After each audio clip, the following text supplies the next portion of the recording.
Voici le trajet qu'empruntera le cortège dimanche lors des funérailles de Hassan Nasrallah, accompagnant la dépouille de l'ancien secrétaire général du Hezbollah de la cité sportive, vers le mausolée que l'on voit ici en construction sur les images de la chaîne Al-Manar. La cérémonie doit durer environ 1 heure à la cité sportive Camille Chamoun, avec un programme débutant à midi, incluant lecture du Coran, hymne libanaise et du Hezbollah, présentation des cercueils, puis un discours de l'actuel secrétaire général du parti, Naïm Hassem. Une marche parcourra ensuite les 3 km qui séparent le stade du lieu d'inhumation de Hassan Nasrallah, non loin de l'aéroport. Hachem Safieddine, ancien président du conseil exécutif du parti chiite et successeur pressenti de Nasrallah, également tué en octobre 2024, dont ce seront aussi les funérailles, sera inhumé, lui, dans sa ville natale de Deir Hanoun, dans le sud du Liban.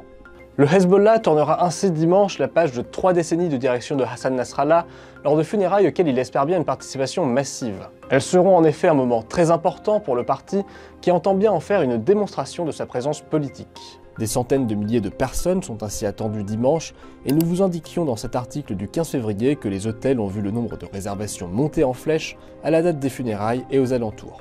Quant aux hôtes de marque, le parti a envoyé des invitations aux leaders politiques libanais, incluant Saad Hariri, le Premier ministre Nawaf Salam et le président de la République Joseph Aoun, qui n'ont pour l'heure pas confirmé leur présence. De son côté, et dans le contexte de la suspension des vols Téhéran-Beyrouth, l'ambassade iranienne a fait savoir que la République islamique serait représentée à un haut niveau, sans plus de précision. Et des mesures de sécurité exceptionnelles ont été prises. Ainsi, pour la première fois hors période de guerre, le trafic aérien sera suspendu à l'AIB entre midi et 16h30.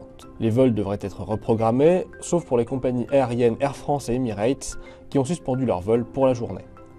L'ambassade des États-Unis a émis un communiqué à destination de ses ressortissants, les enjoignant à éviter la zone des funérailles, y compris l'aéroport, craignant pour leur sécurité.